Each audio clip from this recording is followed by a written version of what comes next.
Well, Joe, that feels like a particularly tough one to take because I don't think many people were expecting such a brilliant Wales performance tonight.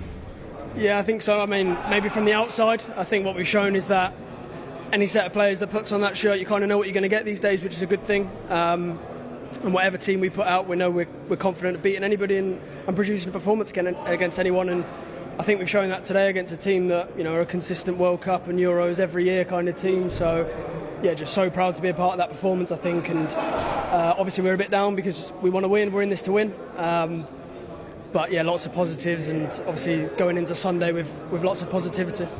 Just quickly, the 2 goals that you conceded, it kind of sums up everything about that Wales performance because you were very unlucky to concede those 2 goals. You were right in it. Yeah, and it was just 2 in fairly quick succession. We'd obviously put a lot of energy and a lot of effort into the first 60 minutes. You go 1-0 up, and then maybe subconsciously we're a little bit deep after that. Obviously, you try and protect what you've got. And then, sometimes it's a cruel sport, it's a cruel game, and luckily we've been on the right side of a lot of them. Today we were on the wrong side, and I don't think it was through any lack of quality, lack of effort, lack of commitment, because like I said, you know what you're going to get when any set of players puts that shirt on.